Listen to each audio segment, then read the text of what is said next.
Let's go. Pushkar, Gayathri, Parthiban sir, of course, Gautham, Ashwin, Arun. Thank you so much for making it here. It means a lot to me that you've all come together for this conversation. And I'm going to tell people that this conversation is going to be predominantly in English, even though all of us can speak Tamil, because the idea is obviously to gauge what has happened over the year and to discuss your respective films and take it to an audience that might not be too familiar with our good work here. So thank you once again, and I like to think of you all as Cinema Express's game changers of this year of 2022. You know, the purpose of picking you all specifically is because I genuinely think that each of you, in your own way, have redefined this medium in some way, have stretched the limits of what is possible, and have not stuck to being conventional or stuck to the boundaries that have already been established. And I want to share specifically why I've invited each of you here. And I'll probably start from here. And Pushkar Gayathri, obviously, I know you were busy with the remake of Vikram Vedha this year predominantly. And yet, obviously, we are here to discuss Tamil content. And I know that you're trying to redefine the OTT space. And I enjoyed the work. And we had a long conversation about Suzhal as well. And now there is Vadhandhi that you produced. And I understand you helped a bit with the writing as well in it. Creative producers on it, so that contribution is there. That's another profile which we'll talk about. And I think at one point, a lot of people had given up hope on the Tamil OTT space and wondered if we were never going to do what the possibilities there were, or milk them for what they were. But I genuinely think that this year with your content, I think it shows promise once again. Parthiban sir, I mean, after all these years, I love that you love filmmaking as much, and you're constantly trying to again stretch the craft for what you can do, and you're not just settling in to do stuff that you're already comfortable in or you got trained in at the time you got in. And you are trying to redefine not just yourself, but what is possible and what many people may feel very daunted by, in terms of, okay, this just might be impossible, and for some reason you don't seem to believe in that word. So that's why you're here. And Gautham, I mean, in terms of Gargi, every time I think someone makes a really effective film centered on a woman, I think it continues to have great value, and I appreciate what you were trying to do with the film, and it dealt into some serious emotional spaces, and I love that you never milked them emotionally, and you tried to keep things real, and even within the format of the film, there were so many surprises, and I thought you made so many brave choices which we can discuss. And Ashwin, nobody would have blamed you after Game Over if you decided to go with something more conventional and predictable. And I mean, you got great feedback for Game Over, and I was among the people who genuinely loved the film. And with Connect, the fact that you're again trying to push the boundaries in terms of the duration of the film, or in terms of not allowing there to be an interval, which I think all of us have expressed frustration about at one point or another. And I loved what you've done with the sound and the the visuals with the film. And today is the day when it's releasing, so I mean, it means a lot to, I think, not just for me, all of us, that you've taken the time out in such a tense day to come here and have this conversation with us. And finally, Arun, you know how much I love Rocky and Saani Kaayidham, and we've had long conversations about the craft of these films, and how you try to stick with, I mean, supporting the vulnerable at all points of time. And I love that you're a genuine cinematic voice out there, and I've communicated that many times to you. And I think you've done that again with Saani Kaayidham, and we don't see too many genuine filmmakers in our industry, and every time we see one, at least personally, it's important for me to cherish them. So thank you so much, each of you, for being here once again. And before we continue with the conversation, I think I must just acknowledge a few other contributors. Mani Ratnam, for making a film that no one thought was possible. Gautham Vasudev Menon, for showing the courage to venture into unfamiliar areas. Kirti Suresh, for being an avenging angel and showing that beauty lies in deep emotion. Paranjit, for allowing his ideologies to evolve and his films to inspire. Lokesh Kanagaraj, for not just having the audacity to create his own universe, but executing it as well. Manikandan, for continuing to present a beautiful, necessary alternative to popular commercial cinema. R.J. Balaji, for deciding to bravely leave humor behind and focus on discovering new strengths. Pradeep Ranganathan, for bravely presenting himself as the hero and capturing the imagination of a whole generation. Kalayarasan for transforming himself into real hurting people and letting filmmakers express themselves. Bobby Simha for once again stepping into the unknown and the uncomfortable with the guidance of Karthik Subbaraj. Aishwarya Lakshmi for showing that action isn't the bastion of men alone. Prashant Pandyraj for finding meaning in the OTT space and showing genuine creative inspiration. Tenma for presenting us with music that sounded nothing like the loops that we have become addicted to. Tamil for writing a story that showed a new side to the overdone cop genre. Tamil for continuing to educate us and sensitize us about the dehumanization of countless people around us. Directors Manoj and Shyam for having the audacity to make one of the most original films of the year. Some of these people showed great interest to be here, but they weren't able to join us. But obviously, I wish them all well, and I wanted to acknowledge the contributions that they've done this year. So finally, once again, love you all, and thank you for being here. If we do get into some sensitive spaces, do remember that I have a lot of love for all of you and your work.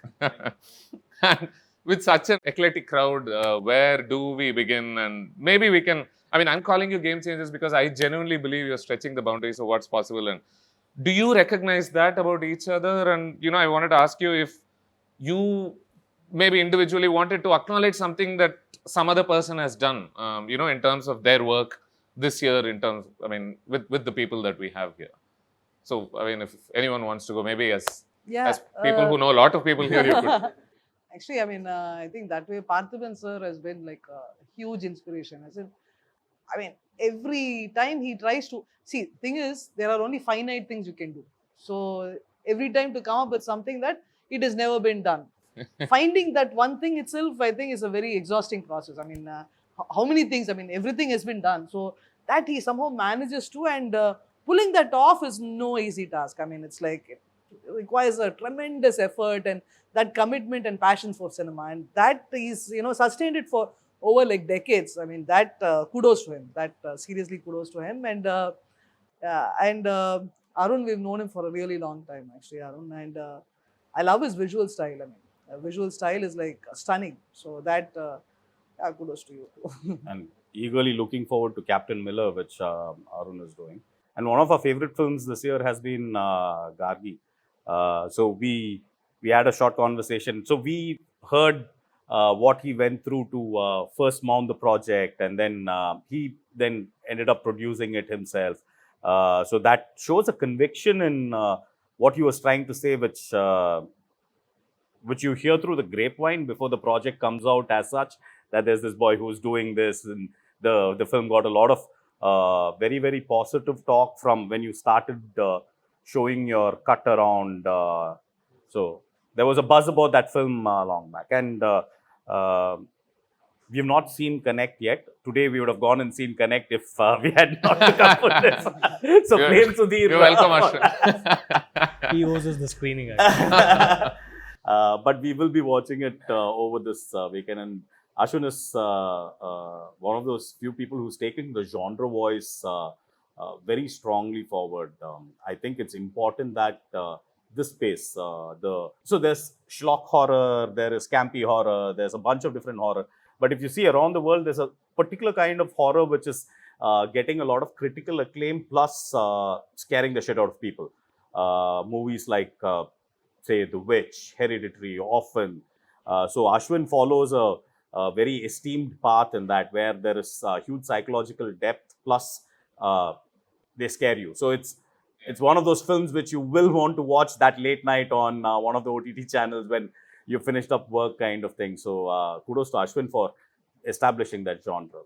I would like to say something. And whenever I watch films that have such a distinct voice, such a singular voice, with Arun and Gargi, I saw one of the earlier cuts of Gargi, and I was really taken aback by how quiet the film is. And when you're watching it in an edit room, you're watching it all by yourself, it's a very different experience. But when you're watching it with 700, 800 more people, it's completely different. And it takes huge balls to actually put out a film that's as quiet as, say, Gargi or his films. Because when I watched Rocky, and I was like blown away. I saw the film and there are these extended stretches where the characters are just like, like breathing. Like, you're not rushing through the whole, it's not about the plot as much as it's about the mood and the atmosphere. And there's so much of assuredness in the way he kind of unpacks the film.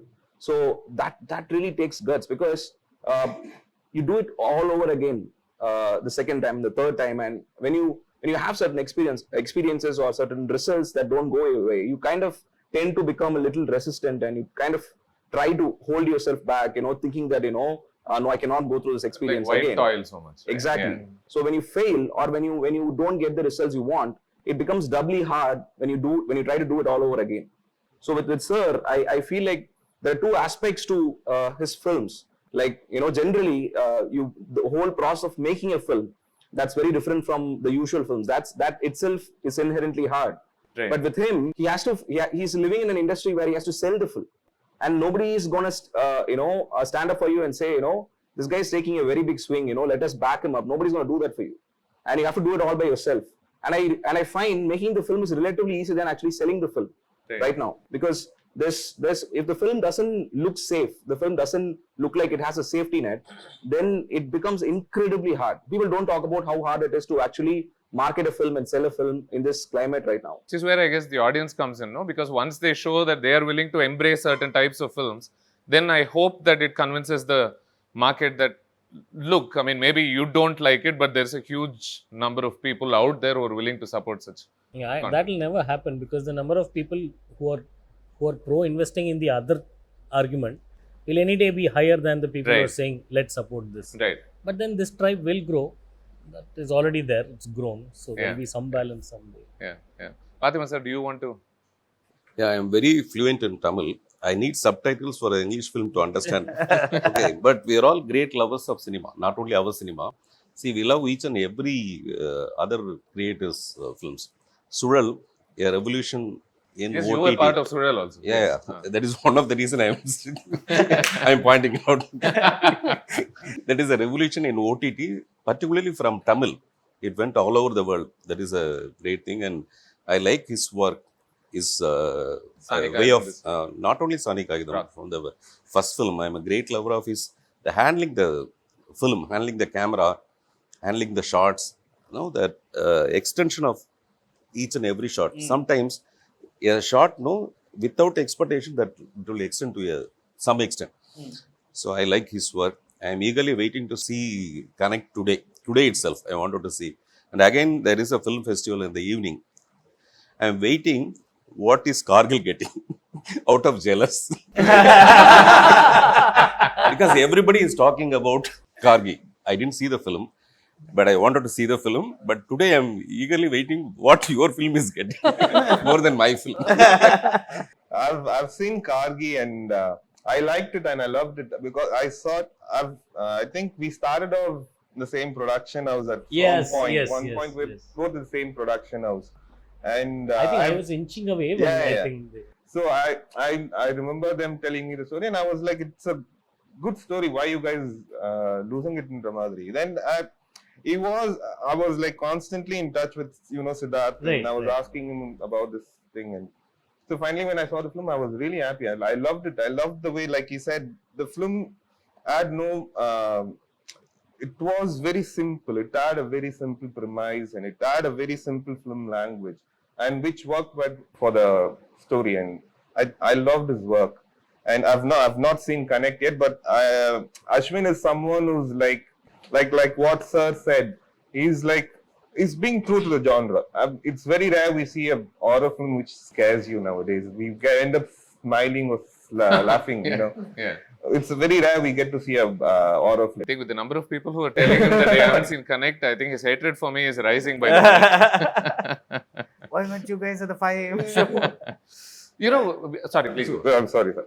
So, and with Parthiban, sir, I've always been a huge fan. I've also told him that. And see, it's a Himalayan task to stage a scene in I love my long takes. I love my single takes. So when I heard that he's doing an entire film in a single take, it was... Yeah, he did a really long take. Yeah. And I love the work. I mean, the effort behind the work and And I think he's like a path breaker. Our Pakwan is being like exploring paths that we've not seen in our industry before.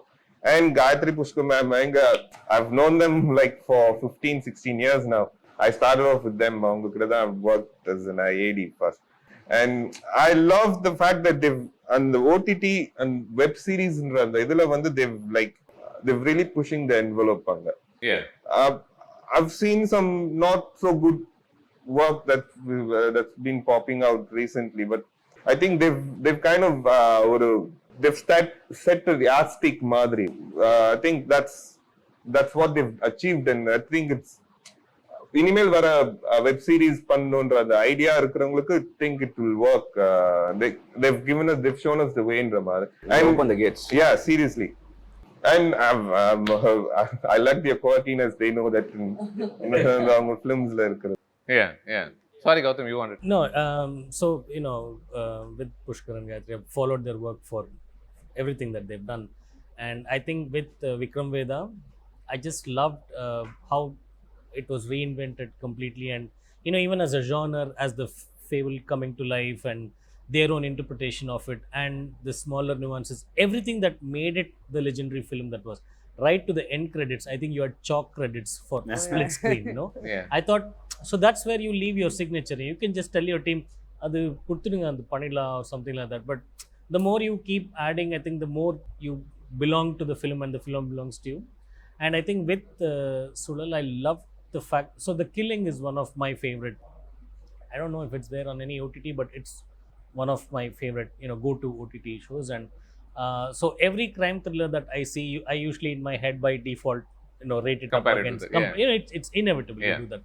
And unfortunately, a lot of the crime thrillers that we do on our OTTs here, we are inspired by everything that's Western out there, and we set out to do something as good as that, and end up being a poorer version of that.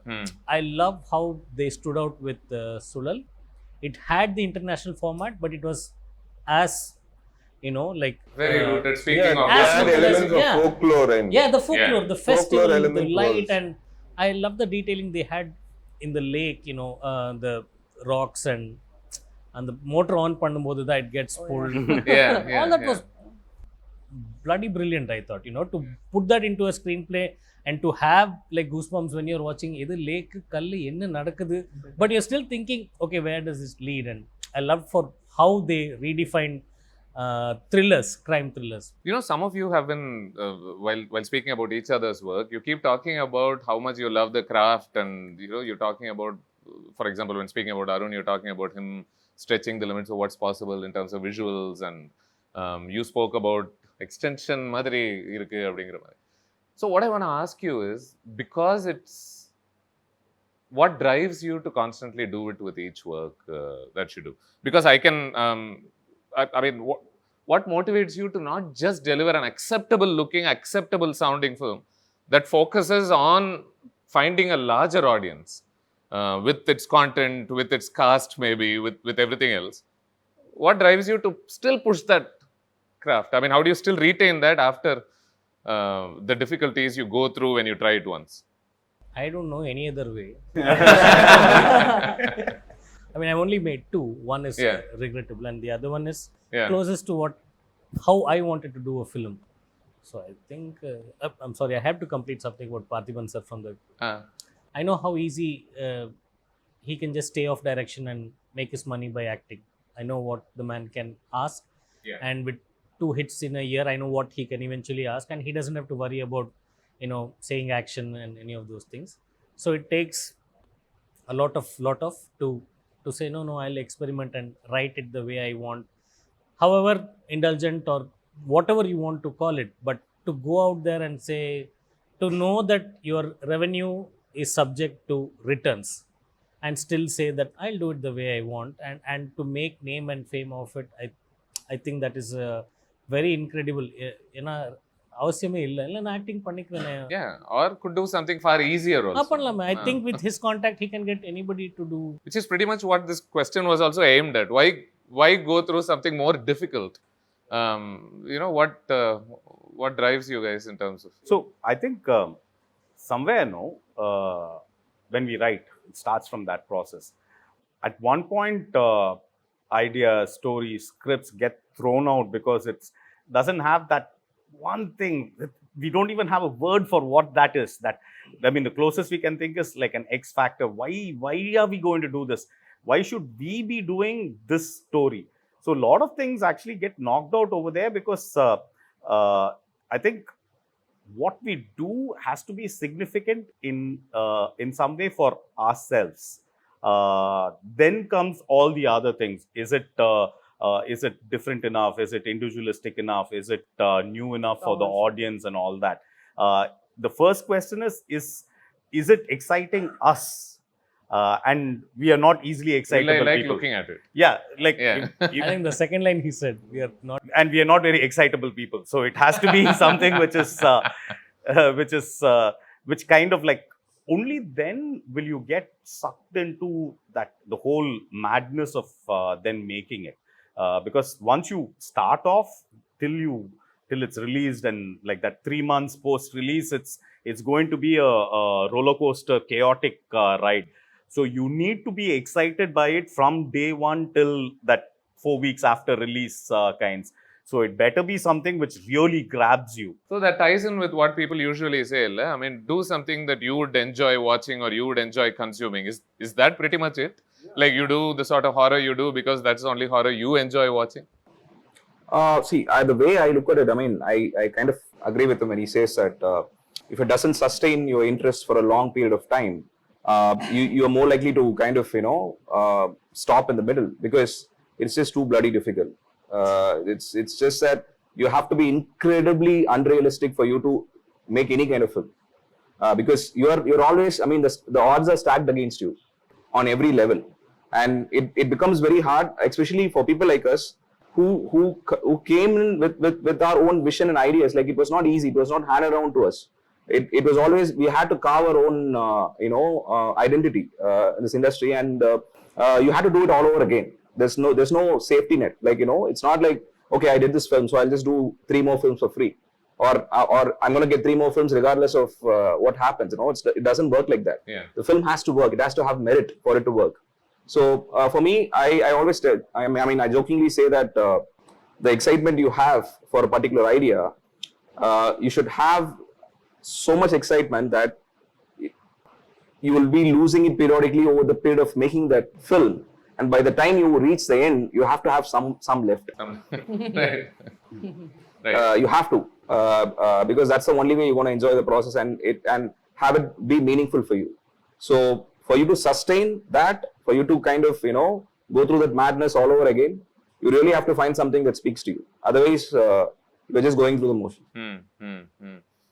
Because it's a release of your film today, and because you were talking about it as a film that you wanted it to be screened without an interval, right? Is that's how you prefer it? Yeah, because the film did not have a midpoint. Right. Okay. So how much do you guys hate this idea of the interval? I don't know. Do you? No, we are personally not. See, the thing is, our movies are also longer. I mean, it's not exactly 1.5 hours. Right. Okay. So, I mean, if it is a shorter film, then it's a different case. If it's going to be even if it's 220, at least you need a loo break. So, actually, we are not. And we consciously, I mean, when we are thinking of the story, also we think of an interval block. I understand. Like, for example, so midpoint and for most films, it's usually around the 90-minute mark, 1 hour. 1 hour mark. 1 hour mark is like Typically, right? I mean, if it's a 2 hour 45-minute film, then you're talking about 1 hour 15 minutes, 1 hour 20-minute area. So, but when his film, for example, is 1 hour 20 minutes or 1 hour 30 minutes. Oh, that is perfect. I think that decision is to be like, you have to write in a certain way, right? Ashwin wrote it as a continuous viewing experience. When you write with a midpoint, you're basically losing the audience, and then the first 5 minutes after they come back from the interval, you're bringing them back in. I'm saying audience as anybody who's watching the and Mr. Parthiban found out a way with this film as well, where I did one trick, and I did one criminal trick. Like 94 minutes the film, I don't want to cut the film in between. It cannot be cut. So I made an making film for 30 minutes. I gave a break, Then I started the film. That's Only That is because the you first were- time. It is the because first you time in had the to theatre. somehow bring in the interval into your No, but it must have been very difficult for you, Difficult sir, for you to for do that because you ideally want the audience to watch the film right from the beginning. You don't want any kind of packaging to be done because you want them to come with an open mind and experience the film. So I think he would have definitely. No, that time there was no other go. That is the only way I have to But I show the film. enjoyed watching that making before, you kind of, it gives you perspective on what and all has gone into the film. So, Absolutely. And I think, for him, the genre also, no? I mean, I think that if you keep them locked up in the room, that actually adds to a lot more excitement. So, I think it's he's a very written it with specific- that intention as well, to give you that wholesome theatrical experience of that 90 minutes being As locked opposed in to a finding a space. relief Yeah. when you have no business finding relief. So it kind of, it enhances the theatrical experience of film watching No, experience. it's like entering a haunted house Yeah. thing in a mall or you just enter it and you go through this ride and you get out and you're relieved that you're out of the place. There's no break in the middle where you can have tea or coffee and then continue going through them. Do you trust our theatre atmosphere with such films? No, I think you eventually get rewarded if the film works. Because the same voice that's gonna call you out or catcall, it's gonna clap and whistle if it's working. So you take the good with the bad and the ugly. Yeah. So Yeah. I just feel I actually enjoy very vocal audiences because they're being very unfiltered. Because when you're watching it with especially when you go to celebrity premieres, I hate it because it's depressing. nobody's Oh, everybody's quiet. everybody's everybody quiet. comes late. We had people coming in 35 minutes late. I said, what's the point? We're 30 minutes close to the 100%. interval. I thought I was the only person who went through that. I want to lock the door. And they give that person the mic the first. Exactly. How will you hear a They're like, the second half was good. But for me, even for a comedy film, I want to see it serious way. Even in a common theatre, I don't want somebody is coming late and keeping popcorn like this. No, I don't like. I hate it. Generally, I'll do it. I want to see the film. So you clearly have the opposite view. Yeah. Oh, see, how can you be 30 minutes late for a 90-minute film? This happened to me. No, if the film is bad, then that is good. Yeah. Right. I mean, so there is. I mean, you do trust your audience with making the sort of choices that you do in terms of. You keep your audience in mind when you have a target audience in mind when you write. Yeah. Like for example, in your Saani Kaayidham, you do a lot without relying on dialogues, right? Where someone else might have written like a paragraph or two characters are having a conversation about it, and I think this can be. This is true of several films here. Like Gargi, lots of spaces where they're quiet instead and processing what's happened, and there's an internal transformation that Sai Pallavi's character goes through. So you're saying that you hope and trust that these people will understand that, even though they've been trained to expect otherwise. But you don't necessarily need to spoon feed them, and that's something that I truly believe. Like you don't need to spoon feed them and underestimate their intelligence. They have their own. They're watching a film. They've seen the trailer. They've seen the teaser. They know what they're walking into. So they will expect what they've already know. So it's the point is not to disappoint them. And I don't think they for me, people who saw Rocky and who saw Saani, they had mixed opinions. Some people like Rocky better than Saani Kaayidham. Some like Saani Kaayidham better than Rocky. But for me, I see them both with a similar film language and a similar motive. But எனக்கு அந்த difference தெரியல. Probably பார்க்குற audience we can't அவங்க எந்த இதுல பார்க்குறாங்க, we can't judge their இது. But I don't want spoon feed பண்ணாம அவங்க sensibility நம்ம underestimate பண்ணாம பண்ணுன்றது என்னோட point. We just give them visual. At the end of the day, it is a visual medium. So dialogues கொஞ்சம் கம்மியா வச்சுட்டு பண்றது naturally அப்படிதான் வருது. As soon as you start underestimating the audience and banging the nail over the head again and again for one simple idea, you're going to lose them. Because I think one of the greatest techniques to keep your viewer engaged is to bring that person in as a co-collaborator, co-creator.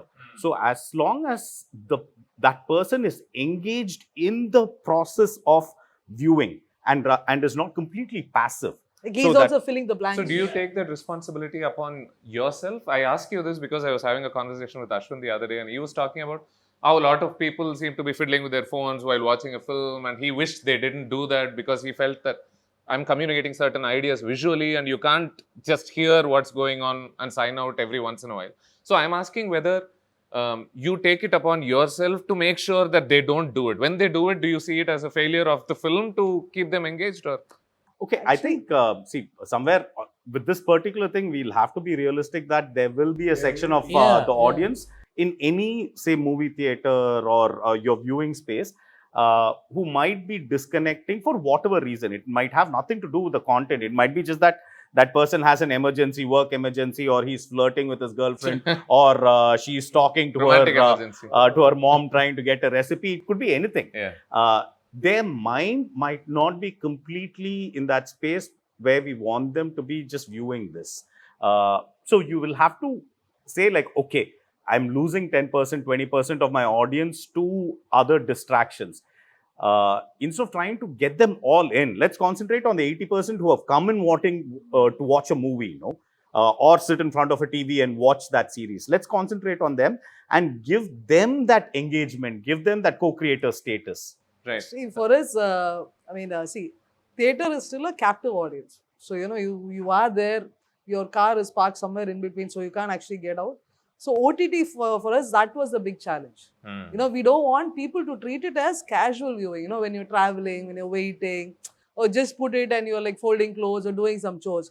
We want them to watch it like a proper. So, that's when actually, I guess, like some kind of scale, like a cinematic experience helps. So then, like a lot of people are watching Suzhal and Vadhandhi also. They are watching it on TV. They are watching it without, doing other chores. That will be like little hurting for us. Something. No, whenever we are breaking the regular film format, say for example, a film without a story, that was the tagline. The people in the industry, used to say, if there is a story, nobody will come for story. If there is story also, nobody will come for the film. If you put like that, how will people come? So that is again a challenge, but the audience are interested in watching these kind of films. Yeah. That's what I realized from that success of that film. Ashwin, let's get the conversation back with the reference to your film. You've dealt with a topic that almost nobody seems willing to touch, which is the whole COVID lockdown space. And I really enjoyed, I'm not gonna spoil it for anyone, but I really enjoyed what you did with that within the scope of your film. Is there any reason why filmmakers don't seem willing to touch it yet?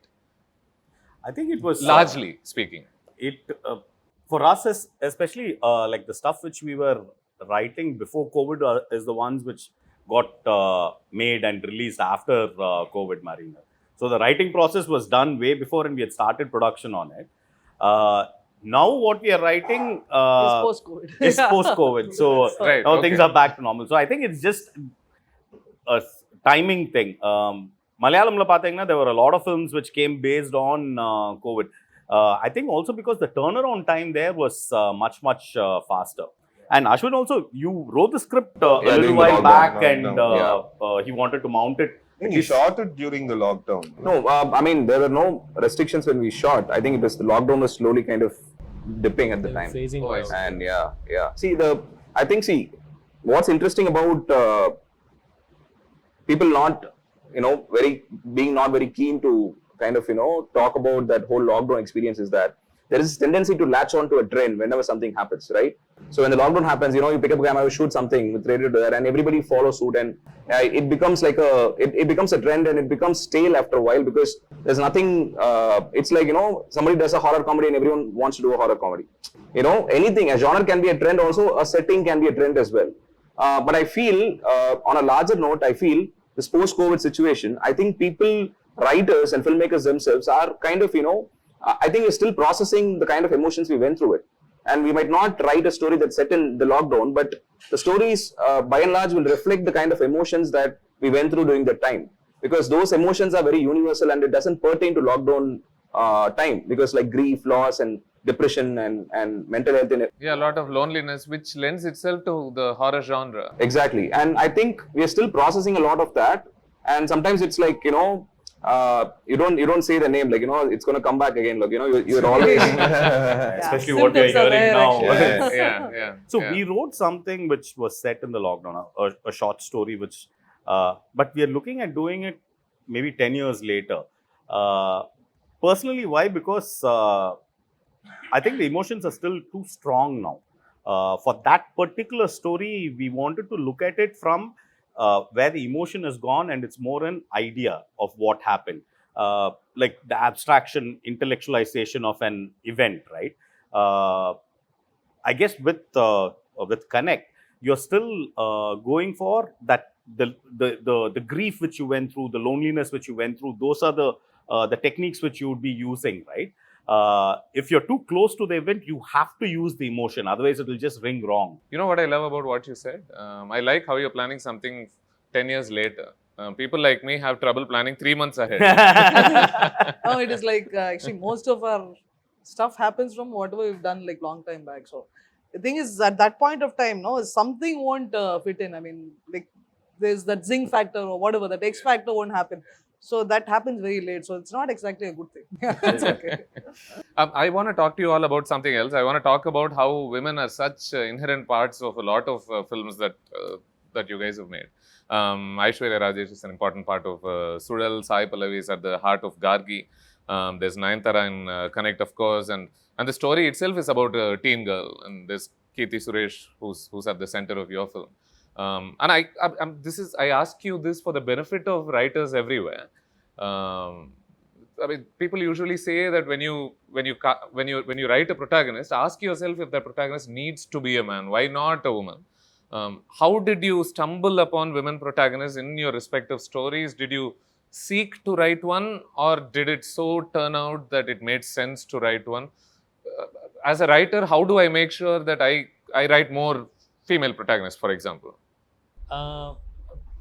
So when we started, me and my co-writer Hari, when we started, I think the first draft did have like a male lead. Oh wow! 3.5 years ago, I'm saying it was. We were toying with the idea of writing something like that, but at one point I thought getting a female lead here would be better, because the emotion between the girl and her father is huge, and the way it has always been shown in our films limits itself to like 3 scenes and a song or something like that, So I thought maybe if we could explore that and show a side of it that is not shown before, but still as strong as how normalcy dictates it to be, I thought that would be challenging. And next door girl, I think not many of us have seen somebody go through that. So which is why we've decided to have. What about you, Ashwin? I mean, each of your 3 films so far have had a woman at the thick of things. See, for me, female actors are inherently taking more risks than their male counterparts, especially with respect to genre cinema. Because in a genre cinema, you don't try to bring in all the elements that you would in a conventional mainstream film. It is very focused in its narrative, and it's very, you can even term it dark, or it's atmospheric, and the eeriness of, the effectiveness of the whole film depends on the atmosphere, depends on how we are treating the film. So there is a certain resistance from male actors thinking that it might limit the audience, the amount of audience who are going to watch the film. Yes.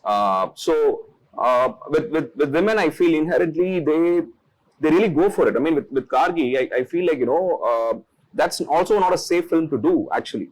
I mean, it's very very different. The kind of choice the girl makes one of the hardest decisions in her life. Like it's not an attractive kind of a role where somebody's empowered and they have all the like, what I'm saying. I understand. Yeah. It's more understated. It's not a hero moment. Exactly. Yeah. It's traumatic even for her, but she's doing the right thing, and the film is about doing the right thing. So I really feel, even filmmaker Anubhav Sinha mentioned this in one of the earlier interviews.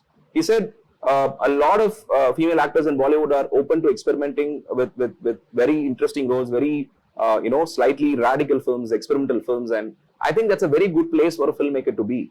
So that's fascinating, because you're not just approaching it from a story point of view, you're also approaching it from a casting point of view and what a performer can bring to the table. 100%. As an artist, obviously, yes. She was incredible in the film. That's always there. But even then, I think the last 5 years has been, we have seen a huge surge in the amount of films being led by women being made. Like, it has never happened before. They were a dying breed to begin with. Yeah. So right now, I think there's a huge surge, and I think now it's being normalized, where we're reaching a point where people don't kind of demarcate between male and female films. I think it's all the same. Yeah, but like you mentioned, a lot of those films were about empowerment, so to speak. When it began, that's what it began with. And then slowly I started seeing certain films in which the woman was trying to be a hero. You know what I'm saying? Shorn off the characteristics of what you would expect to see. For example, and I'm not saying there should only be one type of woman, but it turned out that there was one type of woman leading a lot of these films, and that woman was, if you squint, you could see a man, not necessarily a woman with the, slow-mo walking towards the camera and the same sort of ideas you would think of in hero-centric cinema. But obviously, with an Aishwarya Rajesh role here, with a Sai Pallavi role there, I think this is much harder. Right. Yeah. Kirti Suresh here, of course. Exactly. Right. The film is extremely violent. And just imagine, it's very easy to come to Arun and say, can you just tone this down a little? Yeah. Like, we are making a film, and invariably they are stars, and we are making this film for a certain scale, and there will be resistance. Are we going too far? Do we have the bandwidth to go that far? No, this is not an independent film anymore. The spirit is indie. The spirit is an independent film, but the film itself, the product itself, is a mainstream film. So for her to do something like this without any inhibitions, it's a great leap. Absolutely. I love the point that he made. Generally, male actors, male leads, they don't experiment a lot. We don't blame them. We can't blame them because they have a business running. You're now working with one, la? Yeah. So you don't blame them. I can't blame them for obvious reasons. But with female leads, actors, they're ready to to push them. They're ready to experiment. Like he said, my film was extremely violent, and for someone who's not done an action film before, who's not done violence before, we've not seen Kirti like that before, and she could have easily said no. She wanted to do it. And that, in a way, for a filmmaker like me, it gives me hope. It gives me hope, and in the future, I can also think of stories like this that I can easily, we can easily depend on female leads to do films like this. And with Maya in this first film, I think up on the time there were all these comedy horror films that were doing this. Yes.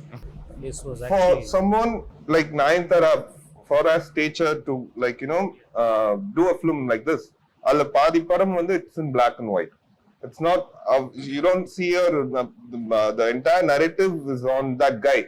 He's the one who takes the story forward in Ramadri, in the spine. So all this, you can't get a regular actor, hero to do it. I understand. Maybe while we are talking about women, we can get into a particular nuance. Sir had something. Sorry. இல்ல இந்த answer மட்டும் நான் வந்து தமிழ்ல சொல்லணும்னு நினைக்கிறேன். Please. Because நீங்க subtitle போட்டுங்க. Absolutely. பிகாஸ் இங்க எதுவும் தப்பா நடந்துடக்கூடாது. நம்ம சொல்றது உமனை பத்தி சொல்றதுல.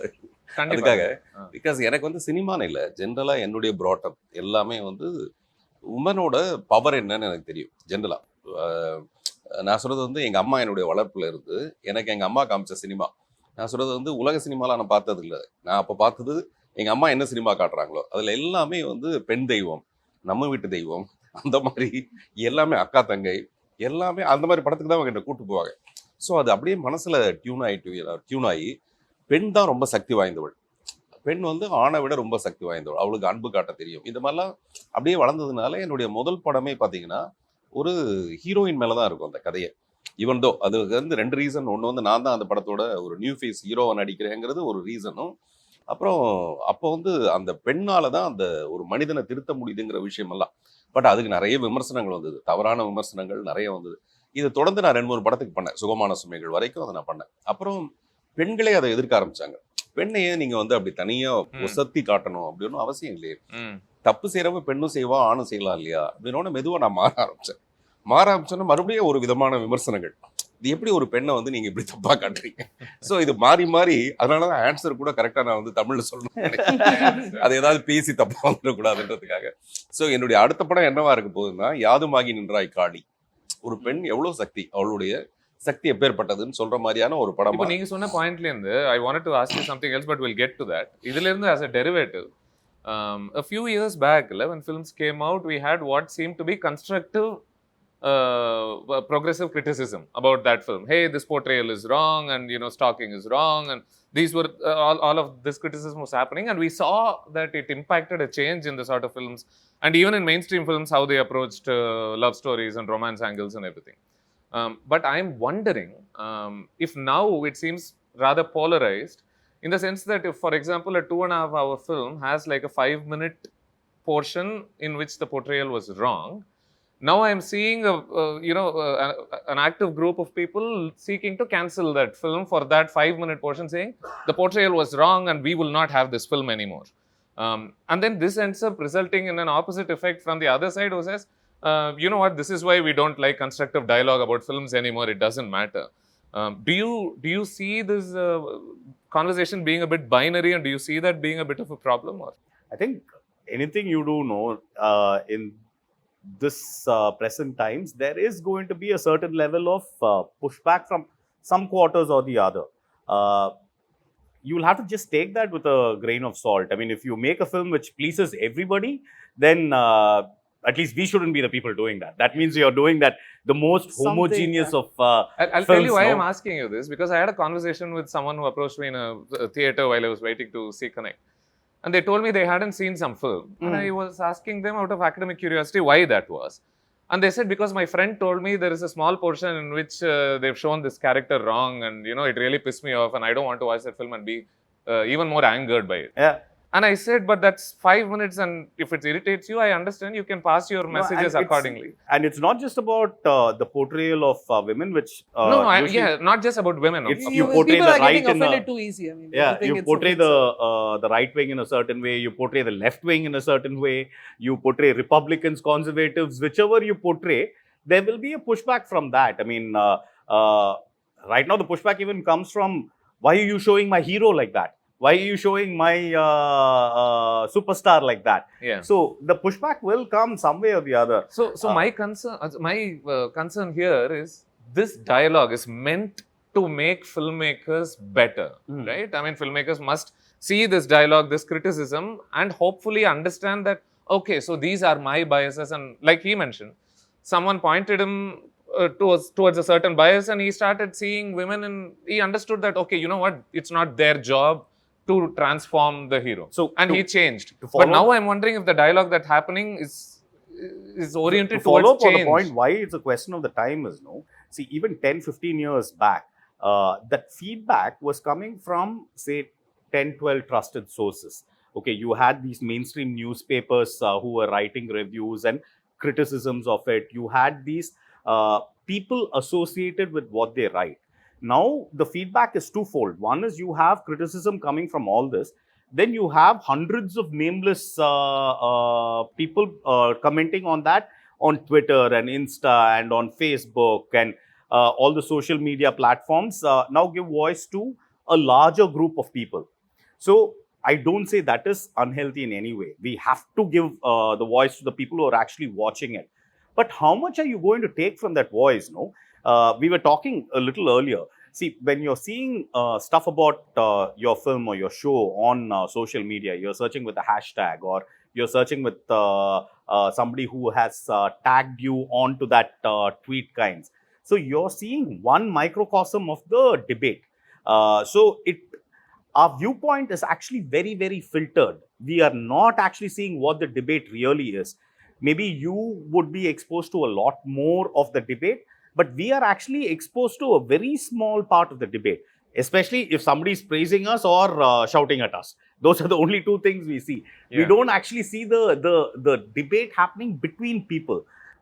We don't go into the comments on the comments to see what was the reply to somebody putting it that way. I understand. So there was a case for Suzhal where somebody had taken offense to a certain portrayal. Okay.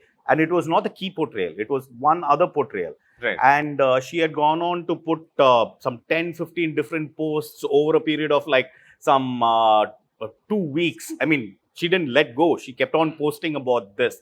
And it was what you said. It was that 5 minutes in an 6 episode, 45 minutes per episode thing. It was a 5-minute thing. And it was something which the intent was not that. We know that the intent is there. Now, are we going to get into a fight with her saying like, no, that is not the intent. The way you're looking at it is through a certain perspectivalism where everything you look at will be clouded by that judgment. So when you have focus groups, issue groups like this looking at your work through a certain glass. So it could be a feminist glass, it could be a communist glass, it could be a socialist glass, or it could be a right-wing glass, it could be a faith versus non-believer glass. So you have to recognize that the people who are commenting on it are doing it from a certain perspective. This is not an general comment. It is a specific comment from somebody who believes in a certain ideology. So yeah, sometimes some one line over here, one scene over there, one photograph somewhere will end up poking somebody or the other. If somebody has seen through it and then has taken offense to it, we are fine. You saw it, right? That's good. That's good. And then you're thinking about it and talking about it. That is still a positive step. The indifference which has crept in towards theatrical now, no, that is the more scary thing. Where people are dismissing content which is being created in India, Hindi more so than the South as such. Where people are saying like, no, I don't want to go to the theaters to watch movies Hollywood anymore. has become like that. I mean, but for the big Marvel films, people are not going to the theater. So that indifference is scary. As long as the engagement is there, and we've been seeing this right from the first film we did. You know, we were equally praised and ripped apart by the mainstream press for our first two films. Some people really loved it and some people hated the guts of it. It's like two people going out for searching for alcohol in the middle of the night was not a movie which was acceptable at that point of time. But the engagement is there, which we are very happy about. If it goes the Hollywood way, if it goes the American way of people going only to the big ticket Marvel films, no, then our industry suffers. And the problem is OTT will also become that.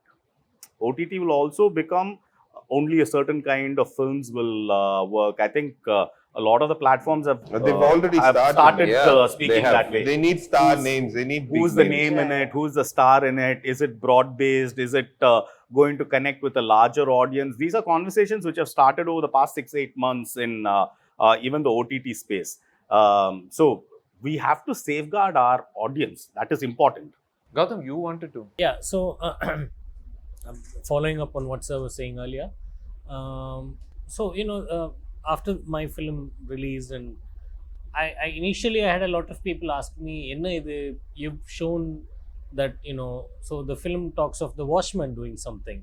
So the watchman character, yes, you know, he does. So yes. Is that what you're trying to say, that every watchman is every like watchman this? or anybody from that, you know, class of job or something like that? So I took it I knew exactly why I wrote it. So I didn't care of whatever. But, you know, I kept listening to it, and we were at one very liberal-minded show or something where somebody very rightfully asked me that, you know, with the whole thesis attached to it. So I said, so you tell me if I show that person belonging to certain community, will you be happy? You tell me which community that is. In my next film, I'll make that person the accused. So there's no answer to that. So like he was saying, I think it just comes from believing in one perspective. And this person was also a writer. I said, so tell me, if you think making a banker a rapist might make you happy, you let me know. Will it feel justified then? Will you be like, oh, okay, now we are cool if it's a banker? Hey, Ashwin, what do you make of it? You have a wry smile on you. Wait, not you. You didn't tell me that. No. I think, like sir said, you have to really observe where it's coming from. I think the sentiment itself doesn't hold value if it's coming from a place of, you know, I'm going to come at you for my own personal reasons, and I'm going to be offended regardless. I mean, I want people. I mean, I read a review of Connect which criticized the film strongly. Which one? I don't want to mention. Connect. Right. Yeah. And I absolutely enjoyed reading that review because I'll tell you why. That person really paid attention to every aspect of the film, and he took the time to write it. And he had mentioned so many nuances about the film that even when he criticized it, it sounded like music to my ears. He's not talking about lag. He's not talking about slow and all those things. He genuinely he cares about the film. He wants to have a conversation. Only if he cares about the film, he's going to write a review like that. Right. So I would rather have a conversation like that than have someone come at me and say that your film sucks for so and so reason. Because and even more so, the indifference is even more painful. Because when Game Over released, a lot of people didn't actually go and watch it in theaters. They streamed it on Netflix later and they wrote about it. Now people are saying Game Over is actually a very good film. But when it released, nobody showed up in theaters. That is far more painful for me than to kind of, deal with certain criticism or certain people coming at the film with all these, angles and all that. And handles, right? Yeah, so I think indifference is something that I can't live with. I can take negative criticism. I can take a conversation as long as there is some civility and there is some dignity and there is a way where we can have a conversation. I believe in conversation. Even if I disagree with the person next to me, I believe in having that conversation because I learn a lot. My perspectives invariably get widened and I want to walk away from that conversation having learned something or having changed in a good way. Absolutely, yeah. Which is where my question itself stemmed from. Like you mentioned, a bunch of prisms through which people watch films, right? I'm saying it's perfectly okay for you to watch a film through your own personal prism for whatever you feel is important. But are you sure you're communicating it in the right spirit with which the other party can also understand you and maybe correct themselves? So, the next time you watch a film from that particular prism, you don't find the need to get so angry about their work anymore. Can you transform that other person in a like, for example, if maybe somebody, I'm just operating on a hypothetical here, Gautham. If somebody came to you and said, you know what, here's an inherent bias society has against watchmen, who do a crucial job here and they're not paid well and they're constantly, not treated well.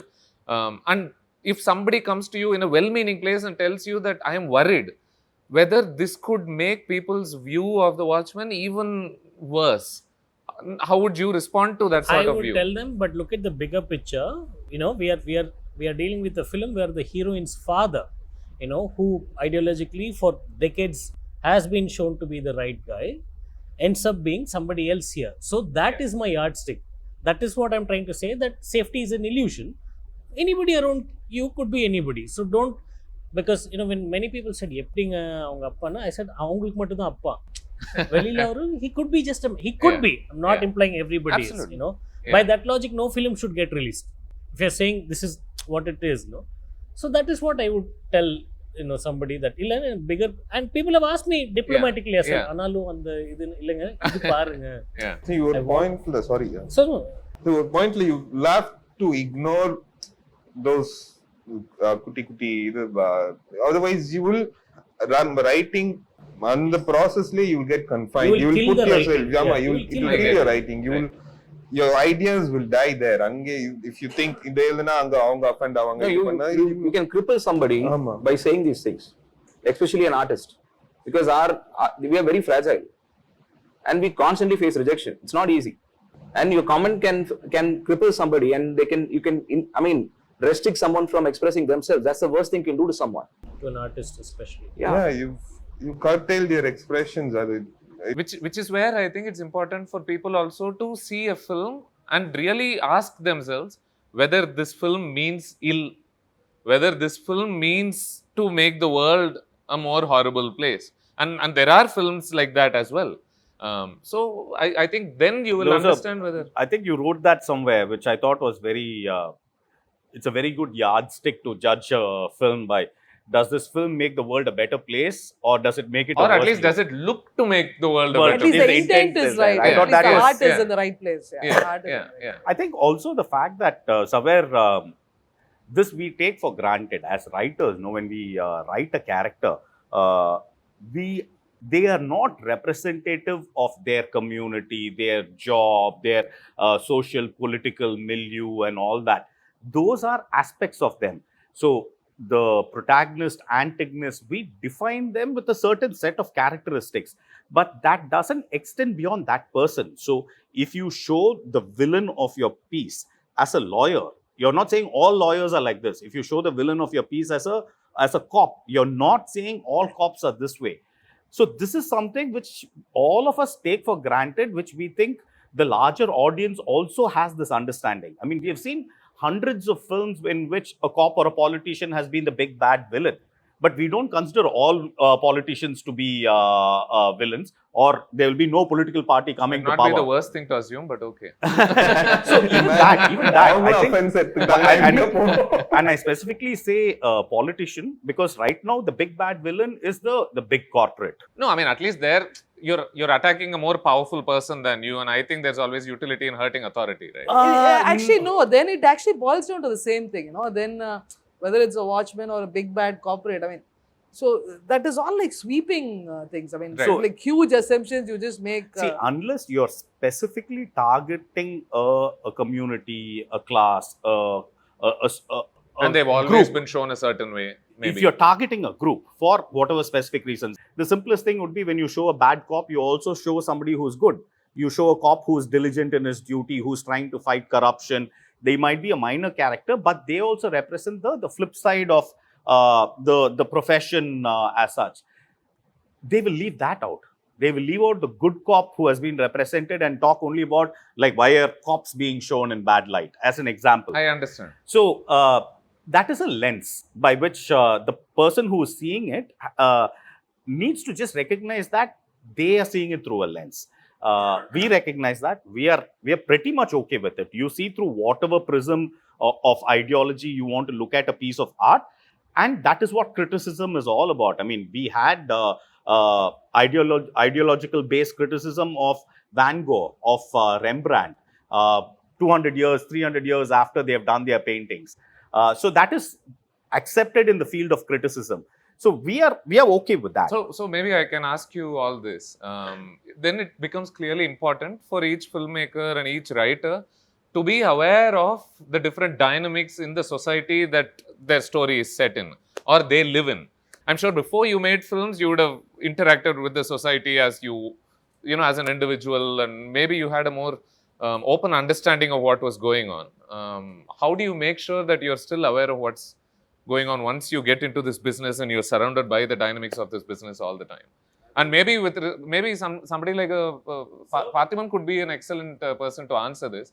ஏன்னா நீங்க உள்ள வரும்போது ஒரு தனி ஆளாக before you became familiar with cinema, you understood world in a certain way. Once you get into cinema, once you're constantly doing this work, once you become famous and popular, how do you be in touch with what's happening in? You know, we can accept or ignore audience's criticism, but I am worrying about the reviewer's criticism. See, when I wrote Iravin Nizhal, I know it is going to get A only in censor, or I was expecting A plus, whatever. I am ready to accept that.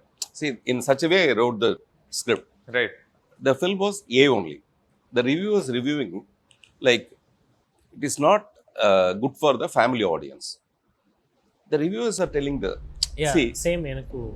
Why the family audience should see the film? That's right. It is there in A. So these kind of reviews, no, that is a major problem we are facing. Those days, I used to respect, I used to read all the reviews. Out of the reviews only, we can go for the next film. Whichever we are going to make the next film, we can learn something from the... Yeah, it's such a pleasure to read reviews. Yeah.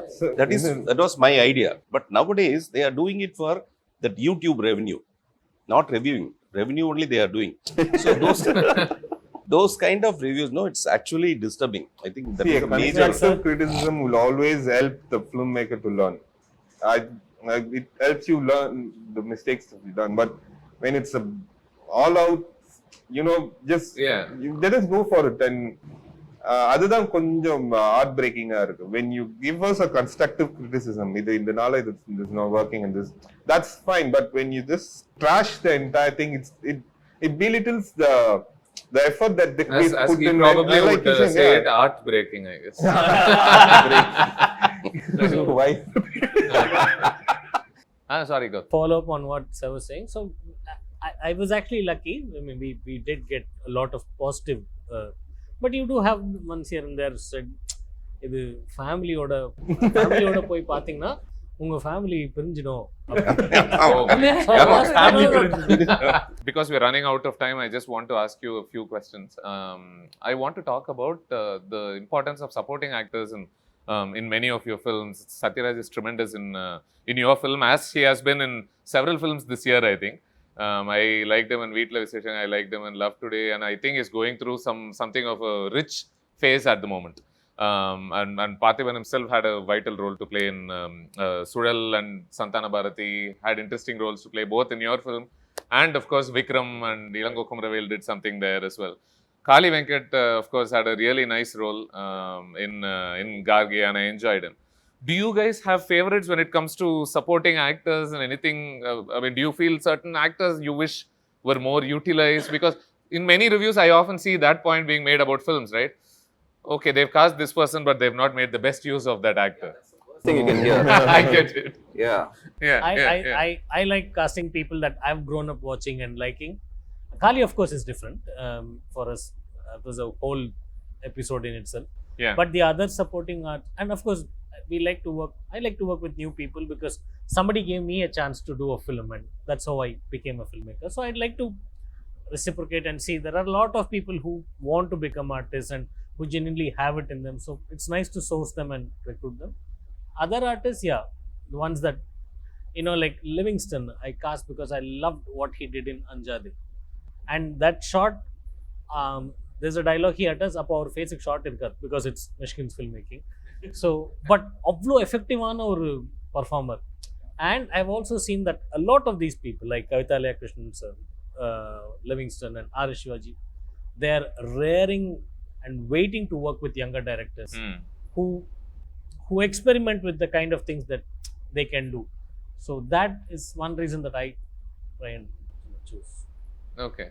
I think over the past 5-6 years, has been a good period for the supporting cast. If you see, it has shifted from that hero's friends role to characters which have been written with that at least that second layer of depth to it. Like their own backstories they have. They have backstories, they have an purpose and an intent on screen. Yeah. So, adukku vandu we actually have actors who are brilliant at doing justice for it. So, Vivek Prasanna, who has done a key role in Vadhandhi, he was introduced to us by Vijay Sethupathi when we were casting for Vikram Vedha.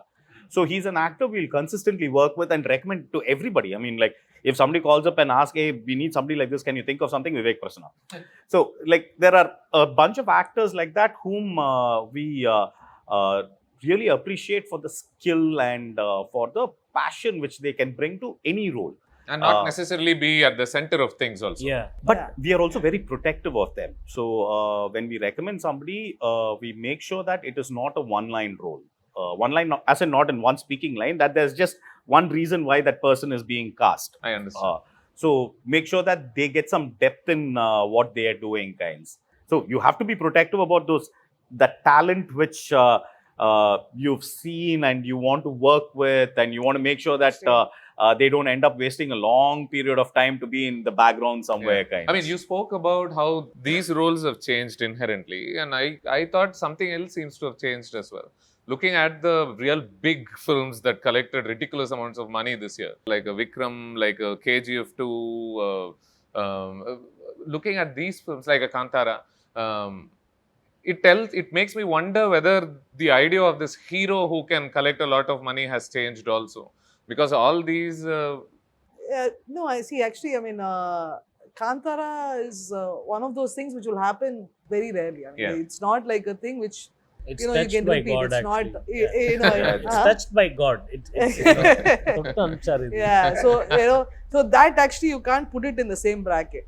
Others are all, whether, like KGF, maybe Yash is not known across. I mean, of course, KGF 1 was there. But they're all essentially huge hero films. They are like massive, and not just hero as in the actor and the character. The story itself is like a massive hero film. So finally, I think it is still, or take for instance Pushpa also. And they're not necessarily do-gooders either. They all have like a dark larger side than to them. Life, and the larger which I than think is life, a fascinating thing. Like with Vikram and Pushpa, These are characters which go beyond what a normal hero film is, but has been coloring the box also really well. It satisfied whatever is needed over here. Plus, they've taken that one step to create that one grayness, to create that one thing which is unique. I mean, Allu Arjun doing this is something which you will see in many hero like, films. you know, but kids in UP are doing that. Like, it's unbelievable. So, I mean, if you think about Pushparaj as a character, he's not the most likable guy out there. yeah, but they And yet you've got this bunch of people rooting for this underdog guy who's still, like you said, colored in different shades as well. which I think is the evolution which our cinema has been going on over the. Actually, it's not post-pandemic. It's definitely something which started, I would say, around 2015-16 kinds. We have consistently had hero characters who have become a little more grayer. It is not. It's now no more purely black and white. So here we also have to accept the fact that now our big stars are actively looking for these scripts. So, which means that it's good. I mean, it's good time for cinema with that we can have a little more shades. So to what you were trying to suggest with Vikram Vedha is finally happening in the real world also. No, I think it started like Thani Oruvan before that also had a flavor of that. There have been a bunch of films over the past. No, 10 I mean, years. the point of the film itself is that people Right, are not right. black or white. Right? That's what I meant. Sorry, please go on. The actors willing to do that is what we think is going to propel cinema for the next couple of years. Now that the big stars are like calling for scripts which bring that, like what Simbu did with VTK and Yes. what happened, what Vijay did with Master.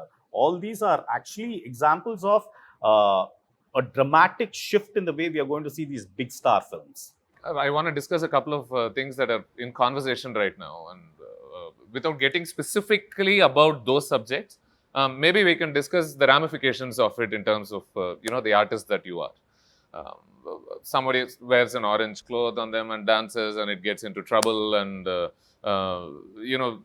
then there is a question of whether his ritual is Hindu or whether it's Aryan, and these are all conversations that seem to be taking away from what these films or what the art form itself is. I want to ask you, as you're approaching 2023, does everyone here still feel very confident about being asking the tough questions about taking on systems and everything, or how do you react as artists to the conversations that are taking place around it, the noise that's being created around it? As you said, maybe fueling this idea that maybe you don't need to go to the theatre anymore. I think whatever we do over the next couple of years is going to be questioned some way or the other. I don't think we need to take a step back because of that. But the point also is we shouldn't be intentionally setting out to hurt any community. And we have seen a lot of that happen over the past 2 years also, of any particular class of people or a profession or something like that. We know there has been certain cinema which has specifically targeted for whatever reason, political, societal, whatever. Us as responsible filmmakers, I think that is a line which we shouldn't cross. But other than that, based on what you believe in, like a real statesman. No, no, but as young filmmakers, maybe I should turn this side and ask how it's really impacting your writing, your sense of what you want to do with films and everything. I don't know. I might do a Hindi film, so I think I'll stay silent. No, but I will again follow up on what Sir was saying. I don't think you should force your political ideologies. There is a chance that somebody will misread it and misread whatever you honestly intend to show in a neutral way. There is a chance somebody will misread and think about it in another way. You just wait for the surprise. But otherwise, I've never believed in forcing your political ideologies on the audience, especially through art. I'll refrain from doing something like that. Okay. I think the creative process is, I feel it's most of the times it's very subconscious. You don't actively or you don't calculate and do things. Who you are as a person, as an artist, invariably gets reflected in your work. So I don't think any of us, at least I'm speaking for myself, I don't think we set out to make a certain kind of film or a politically correct film or anything. I think we're coming from a place of empathy more than anything else. When you're writing characters, you're coming from a place of empathy where you're trying to put yourself in the character's shoes and write from their through their eyes. So wherever that lands ends up becoming the film. So I believe in that, and it has worked out. It has worked for me so far because it enables my creative process. If I let all these constraints or restrictions get in the way, then I'm not doing justice to what I want to express as an artist. So I feel like I think we'll continue to take big swings in the upcoming years because that's the only way. When you ask that question, usually everybody's just thinking, and he just answered the question by saying, I don't know any other way to do it. And I was wondering who's going to follow that response with something better. And it's a slam dunk. I mean, he just nailed it. Like that's exactly the way you do it. And that conviction has stayed with us despite the failures, despite the setbacks. I think it has stayed with us, and I continue to hope so. As a penultimate question, it was announced that the RRR song, Nata Nata, has made it to the 15-song shortlist for the Oscars. And there's a conversation about RRR being taken that seriously in the West as well. One is obviously that it's wonderful every time an Indian film, any film, does as well in the West. Two, there is an opposition to it from well-meaning people who are also asking whether it is a sort of film the West thinks our films are. Is that the only reason you're taking this film seriously and not something else that we have made? Do you guys have anything that you'd like to contribute in this conversation? No, Crouching Tiger's Hidden Dragon was celebrated majorly in the West. A show like Squid Games has reached out across. There have been cases of movies and shows from Asia which reached to a larger public. Are they representative of that culture? Did Crouching Tiger, Hidden Dragon represent the kind of cinema which was being made there? No. That was just a film which did connect to the West. Or you take anything which has come out of South America, we are seeing only those films which have spoken out. If you think they are representative of what's happening there or what's happening in French cinema, absolutely or whether not. Others should aspire to make similar work in order to get that sort of popularity. I think you'll have to look at it only on a case-by-case basis. Okay, so if the quiche is being celebrated, if there is a certain loudness of presentation which is being liked, good for it. I mean, and actually, Oscars are also pretty at a base. It's a very commercial. You have Titanic winning maximum stuff, so it celebrates actually huge commercial cinema. So on that line, I don't have an issue. I'm actually happy that one of our films is going. So no, I think it brings a lot of attention to other films that are being made because now the West is even more sensitive to the content here, and it will hopefully open a lot more doors for filmmakers here. So I think we have to start someplace, right? So I feel like, in Karnan, this is a place where the bus doesn't stop, and finally it does, and everybody can get on the bus. It doesn't matter who it stops for, as long as other people can get it. So I look at it as a window through which we can all, look at bigger opportunities or bigger in terms of creative. I always look at it scale and scope as how much you can push yourself creatively. So I think this will hopefully bring more eyeballs to our regional films, which I think deserves much more than what is being, given right now. So I look at it in a very optimistic way. I'd like to ask something to Arun and Parthiban sir. Actually, I love your love for violence, but I have also seen the in between quirks of writing that I think those were like very well placed, and I know it comes from a place of Portrayal and all that. However, sometimes I've felt has the form overtaken the content at other places. What stops you from writing that way for every dialogue or every scene? Because how is it that some are so superlative and some you leave so that they let that shots take the center stage here? I don't want anybody talking. Why do you balance it like that? Do you think that I want my long shot to take focus rather than what I can write for these people to speak? I think it depends on the mood of the sequence. I generally, I remember coming on a conversation. Personally, I don't talk much, so it kind of reflects the way I write the dialogues also. And I try and keep it visual. It's not a conscious call, but I think that's the way. But again, it's not for the first two films. They are set in a genre that and the genre. But my next films and the மாதிரிலாம் இருக்கும்ன்ற ஒரு இது இருக்கு. Also, he takes great photographs. He is very. I mean, as far as I've seen, I think you were very. I think you wanted to be a cinematographer. I started off. I did my thing in SA. She was my faculty there. Actually, even I have a question for her. So yeah, he was my student, then he was assisting as a AD. So I've always known this like very sweet, charming boy, you know, very pleasant and quiet guy. And like suddenly, where is all this thing coming from, Arun? Yeah, that is Hey, if you question. know Arun means I mean, he's a very very sweet guy. I charming mean, boy. I know. I mean, like People have always had that issue. Like, you know, where I've never seen. Yeah, like I mean, I've never seen like one sudden burst of violence or like one craziness and all. Very not even a raised nice guy, voice. yeah. I mean, like hardly ever a raised yeah, but voice from I Arun. think it's also it's a little Like scary. a knife that sinks into the tummy slowly. A little And at the end, scary. I wanted to ask something to Parthiban sir as well. ஒரே ஒரு நானும் இரவின் நிழல் பார்க்கல சாச்சு revenge ஆ? Revenge நான் கார்கி பார்க்கல இல்ல sir. Also we release on the same day.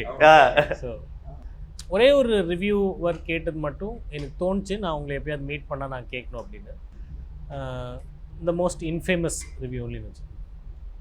Audience கேட்டாங்களா உங்களுக்கு ஒரே ஷாட்டில் ஃபிலிம் எடுக்கணும்னு, ஏன் அதை ஏன் எனக்கு ஆடியன்ஸ்க்கு நீங்கள் ஃபோக்கஸாக கொடுக்குறீங்க அப்படின்னு கேட்டவனுக்கு என்ன பதில் கொடுக்கும்?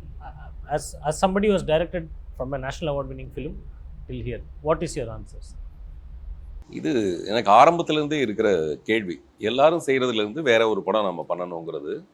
நான் சொன்ன மாதிரி கதை திரைக்கதை வசனம் இயக்கமில் வந்து எ ஃபிலிம் வித்தவுட் எ ஸ்டோரி அப்படின்னு போட்டால் என்ன நடக்குதுன்னு பார்க்கலான்னு பார்த்தா இது யாருமே பார்க்க மாட்டாங்க சார் அப்படின்னா பார்த்தாங்க. அதுக்கு ஒரு பெரிய அக்செப்டன்ஸ் வருது. ஒரு சோலோ ஆக்ட் ஃபிலிம் ஒத்த செருப்பு இது வந்து டெஃபினட்டாக யாருமே தேட்டருக்கு வர மாட்டாங்க சார் அப்படின்னா பார்த்தாங்க.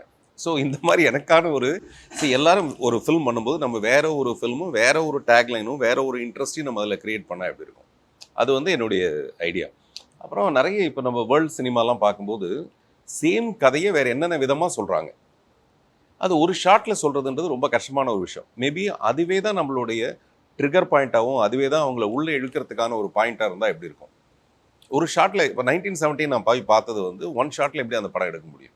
ஸோ எனக்கு எதெல்லாம் இன்ட்ரெஸ்ட் பண்ணுதோ அதெல்லாம் நான் பண்ணணும்னு நினைப்பேன். அப்படிதான் நான் போய் அந்த இரவின் நிழல் நான் பண்ணணும்னு ஆசைப்பட்டது. இல்லை நத்திங் இல்லை, அட்லீஸ்ட் எனக்காவது ஒரு ஆன்சர் தெரியணும்ல.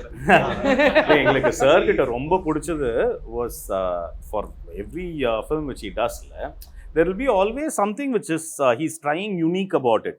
How do we stand out? This is the classic experimental filmmaker like format. Formalistic. I mean, there's a content formalistic is one thing. So the formalistic differences. I mean, everything is.